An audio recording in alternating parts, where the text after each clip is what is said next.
माशी और सियासी अदम इस्तेहकाम से परेशान अवाम को आए रोज़ ऐसी खबरें सुनने को मिलती हैं जिससे सब हैरानी में मुब्तला हो जाते हैं। ऐसी एक खबर गुज़िश्ता साल जुलाई में सामने आई और वो खबर ये थी कि के इलेक्ट्रिक ने अपने सार्फिन को लोड शेडिंग से छुटकारा देने समेत बिजली की कीमत में कमी करने का प्लान बना लिया है। के इलेक्ट्रिक ने 2030 प्रोग्राम के तहत सरमायाकारी और सस्ती बिजली के मनसूबों का प्लान तैयार किया है। के इलेक्ट्रिक के तर्जुमान के मुताबिक 484 अरब रुपए की सरमायाकारी की जाएगी। 2030 तक के इलेक्ट्रिक के सार्फिन की तादाद 50 लाख तक पहुंच जाएगी। 2030 तक के इलेक्ट्रिक की डिमांड 5000 मेगावाट से भी ज्यादा हो जाएगी और के इलेक्ट्रिक अगले कुछ सालों में सोलर, कोयले, विंड और पन बिजली के मंसूबे लगाने जा रही है। मुतबादिल तवानाई के मंसूबों से फ्यूल प्राइस एडजस्टमेंट कम होगी और शहरियों के बिल भी कम आएंगे। तर्जुमान के इलेक्ट्रिक के मुताबिक 30% से जायद बिजली की पैदावार और मुतबादिल ज़राए से होगी और ईंधन की कीमत में कमी होगी, जिससे आवाम को रिलीफ मिलेगा। 7 फरवरी 2024 को डॉन की एक खबर के मुताबिक नेपरा ने के इलेक्ट्रिक के प्लान 2030 की नाकामी का पोल खोल दिया। नेपरा की जानिब से जारी करदा पावर प्लांट्स की कारकर्दगी की जायजा रिपोर्ट 2022-23 में इंकशाफ सामने आया कि के इलेक्ट्रिक रीन्यूएबल एनर्जी से सस्ती बिजली पैदावार बढ़ाने में ताहाल नाकाम रही है।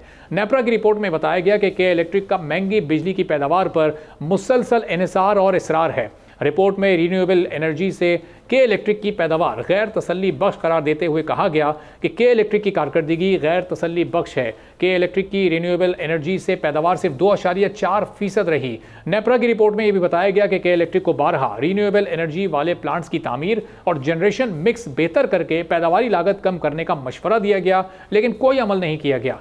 21 मई 2024 को एक अखबार में शाये होने वाली खबर में के इलेक्ट्रिक की लूट मार से मुताल्लिक अहम इंकशाफात सामने आए। खबर के मुताबिक नेपरा ने के इलेक्ट्रिक के महंगे पावर प्लांट्स की कहानी बेनकाब कर दी। दस्तावेज के मुताबिक के इलेक्ट्रिक अपने पावर प्लांट से औसतन फी यूनिट 33 से 35 रुपए बिजली पैदा करता है। के इलेक्ट्रिक सीपीपीए से 10 से 11 रुपए फी यूनिट बिजली खरीदता है। दस्तावेज के मुताबिक के इलेक्ट्रिक महंगे इंपोर्टेड फ्यूल से बिजली पैदा करता है। बिन कासिम 1 कॉम्प्लेक्स से बिजली पैदा करने की कारकर्दगी 30% है। बिन कासिम 1 कॉम्प्लेक्स से पैदा होने वाली बिजली की कीमतों में इजाफे का सबब बन रही है। दस्तावेज में कहा गया है कि निष्कारी के तहत लाजिम था कि के इलेक्ट्रिक सस्ते बिजली घरों से बिजली पैदा करे। के इलेक्ट्रिक ने दूसरी मरतबा फर्नेस ऑयल वाले पावर प्लांट्स के साथ मुआहदों में तोसी कर दी, जबकि के इलेक्ट्रिक ने कैप्टिव पावर प्लांट्स के साथ भी मुआहदे किए। पावर सेक्टर पर गहरी नजर रखने वाले एनर्जी एक्सपर्ट्स की जानिब से के इलेक्ट्रिक के हवाले से अहम मालूमात सामने आई हैं, जिसके मुताबिक 2019 के बाद के इलेक्ट्रिक में स्ट्रेटेजिक गलतियों का एक सिलसिला शुरू हो गया था, जिसमें से कुछ बड़ी गलतियां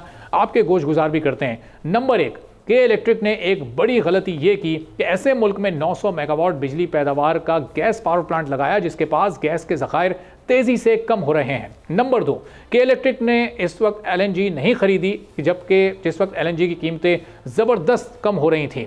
नंबर 3, के इलेक्ट्रिक ने हमेशा सस्ते ज़राए को छोड़कर महंगी बिजली बनाने को तरजीह दी। मकामी कोयले के ज़खायर को नज़रअंदाज करते हुए इंपोर्टेड महंगे कोयले से पावर जनरेट करने की नाकाम कोशिश की गई। नंबर 4, के इलेक्ट्रिक थरकोल से बिजली बनाने में कोई पेशरफ नहीं कर सकी, जबकि वफाकी हुकूमत थर के कोयले से 3000 मेगावाट से ज़्यादा बिजली पैदा करने की सलाहियत कायम करने में कामयाब रही है। नंबर 5, के इलेक्ट्रिक रीन्यूएबल एनर्जी से बिजली की पैदावार को बढ़ाने में नाकाम रही है, सिवाय 100 मेगावाट सोलर एनर्जी के, जबकि कराची के करीब 1100 मेगावाट से ज़्यादा विंड एनर्जी से बिजली हासिल करने में कामयाब हो गई है। नंबर 6, के इलेक्ट्रिक ऑपरेटिंग नाअहलियाँ, जदीद टेक्नोलॉजी को अपनाने और बलूनिंग जनरेशन समेत ऑपरेटिंग अखराजात को कंट्रोल करने में बुरी तरह नाकाम रहा, जिसकी वजह से हुकूमत और टैक्स पेयर्स पर के इलेक्ट्रिक को दी जाने वाली सब्सिडी के बोझ में नुमाया इजाफा हुआ। नंबर 7, के इलेक्ट्रिक अपने डिस्ट्रीब्यूशन नेटवर्क और सर्विस के मेयार को बेहतर, लोड शेडिंग को कम और नए बिजली के कनेक्शंस की सहूलत को बेहतर करने में भी नाकाम रहा है। नंबर 8, 2018 में 70 अरब के कर्ज के मुकाबले में मौजूद 300 अरब रुपए से जायद का कर्ज भी के इलेक्ट्रिक की नाअहली का मुंह बोलता सबूत है। नंबर 9, के इलेक्ट्रिक इलेक्ट्रिसिटी मार्केट में मुस्तकबिल में आने वाले मुकाबले की तैयारी में नाकामी। इन तमाम गलतियों का नतीजा ये निकला कि के इलेक्ट्रिक इस वक्त पाकिस्तान में सबसे ज़्यादा लागत खर्च करके बिजली बना रही है और के का मुकम्मल इन्हिसार इंपोर्टेड फ्यूल पर है। अगर नेशनल ग्रिड से के इलेक्ट्रिक को कम कीमत पर बिजली फराहम ना की जाए और वफाकी हुकूमत की जानिब से सब्सिडी ना दी जाए तो कराची के सार्फिन हद से ज़्यादा कीमतें अदा कर रहे होते हैं, जो अभी भी मुल्क में सबसे ज़्यादा है।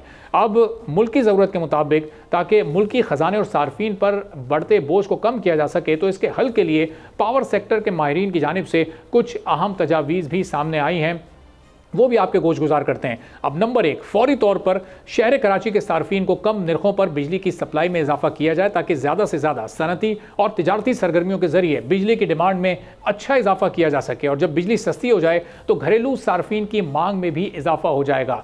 नंबर 2, सस्ती बिजली की पैदावार के लिए के इलेक्ट्रिक को थर के कोयले के साथ जोड़ा जाए ताकि मकामी कोयले की बदौलत कराची को सस्ती बिजली और पावर की नुमाया मकदार फराहम की जा सके। नंबर 3, कराची के जोग्राफिकल लोकेशन से फायदा उठाते हुए के इलेक्ट्रिक विंड और सोलर एनर्जी की मदद से सस्ती बिजली पैदा कर सकती है। नंबर 4, के इलेक्ट्रिक सस्ती बिजली बनाकर कराची में इलेक्ट्रिक गाड़ियों को बिजली की फराहमी और कराची में जमा होने वाले कचरे को तवानाई में बदलकर कराची को माहौल दोस्त शहर बनाने और इंपोर्टेड फ्यूल की तलब को कम करने में अपना अहम किरदार अदा कर सकता है। और नंबर 5, ऑपरेटिंग एफिशिएंसी को मुसलसल बेहतर बनाकर जदीद टेक्नोलॉजी को अपनाकर और ऑपरेटिंग कॉस्ट को कंट्रोल करके भी के इलेक्ट्रिक सस्ती बिजली फराहम कर सकता है।